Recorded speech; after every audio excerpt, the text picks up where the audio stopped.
व्रत कहते किसे हैं? तो हमारे शास्त्रों में व्रत की परिभाषा को निर्देशित किया गया है। व्रत इंद्रिया येषु प्रशांत आत्मा जितेंद्रिया। वास्तव में व्रत वही है जिसका मन भगवान के चरणों से जुड़ा हुआ है, जो इंद्रियों के वशीभूत ना हो, वास्तव में वही व्रत है। और जो वक्ता का दूसरा लक्षण है, वक्ता वैष्णव होना चाहिए, मतलब भगवान की भक्ति करने वाला होना चाहिए। और जो वक्ता का तीसरा लक्षण है, वो सबसे उच्चारणीय है, विप्रो वेद शास्त्र विशुद्धि कृत। हम जिसे व्यासपीठ पर बैठाकर जिससे भागवत की कथा सुनने वाले हैं, तो जो वक्ता है वह वेद शास्त्रों का भली भांति से अध्ययन करने वाला विप्र होना चाहिए, मतलब ब्राह्मण शरीर का होना चाहिए। और उसमें भी ऐसे वक्ता का चयन करें जो बड़े से बड़े प्रसंग को बड़ी सहजता से दृष्टांतों के माध्यम से समझाने वाला कुशल हो, ऐसे वक्ता का चयन करना चाहिए। उसके बाद ज्यादा से ज्यादा लोग भागवत की कथा को सुन पाए, श्रवण कर पाए, तो कथा के पहले कथा का खूब प्रचार प्रसार करना चाहिए। उसके बाद जिस स्थल पर भागवत की कथा होनी है, वहां पर सुंदर मंडप आदि का निर्माण करके, सुंदर पुष्पों आदि से सुसज्जित करना चाहिए। मंडप के बीच बीच में सुंदर ध्वजा पताका आदि का रोपण करें। फल पुष्प दलैर वितानेन विराजिता चतुर्दिक्षो ध्वजारोपो बहु संपद विराजिता। उसके बाद कथा में किसी प्रकार का विघ्न न आए, इसलिए भगवान गणेश का विधि विधान से पूजन करके पितृस्रो आदि का भी पूजन करना चाहिए। फिर सुंदर चौकी में भागवत जी को विराजमान करके नारियल अर्पण करके भागवत जी से प्रार्थना करनी चाहिए। उसके बाद व्यास जी का पूजन करें और कम से कम 5 ब्राह्मणों का पूजन करके उनका भी वर्णन करना चाहिए और उनसे विघ्न की निवृत्ति के लिए 12 अक्षर मंत्र और विष्णु सहस्त्र नाम आदि का पाठ कराना चाहिए। वर्णम पंचमे प्राणां कथा विंग निवृत्तये कर्तव्यं ते हरिर्जाप्यं 12 अक्षर विद्या।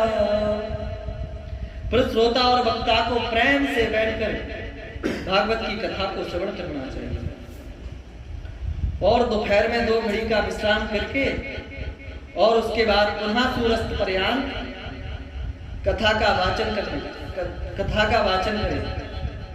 कथा के विश्राम होने पर भगवान के दिव्य नाम का गायन करें, कीर्तन करें और नियम पूर्वक भागवत की कथा को श्रवण करनी चाहिए।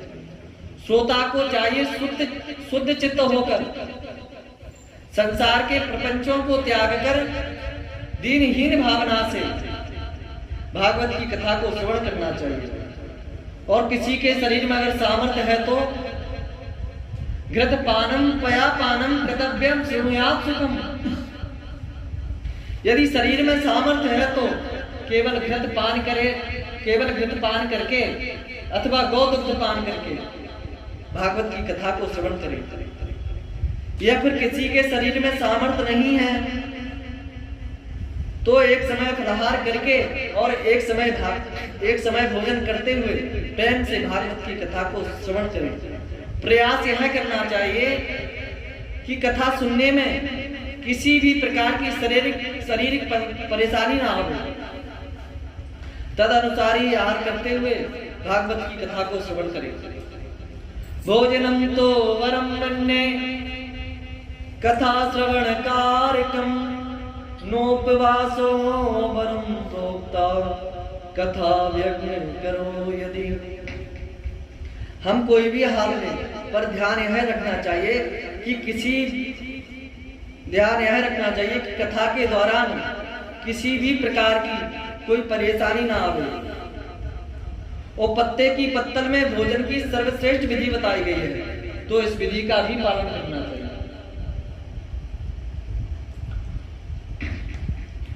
और काम, क्रोध, लोभ, द्वेष और किसी की निंदा करने से और जीवन भर के लिए न बच पाओ तो कम से कम 7 दिनों तक बचना ही चाहिए।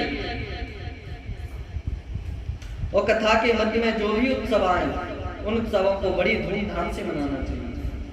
जैसे भगवान का जन्म उत्सव आदि, तो इन सभी उत्सवों को अपने सामर्थ्य के अनुसार मनाना चाहिए।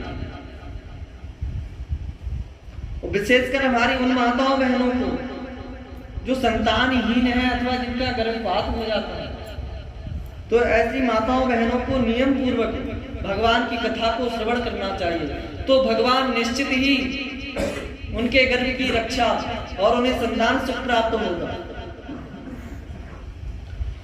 और बड़े से बड़ा पापी व्यक्ति ही क्यों ना हो, अगर ऐसा व्यक्ति भी भागवत की कथा को श्रवण करता है तो निश्चित ही ऐसे व्यक्ति का भी परम कल्याण हो जाता है। और कथा की समाप्ति पर भागवत के 10वें स्कंद के प्रत्येक श्लोकों के द्वारा हवन करना चाहिए अथवा गायत्री मंत्र के द्वारा हवन करना चाहिए।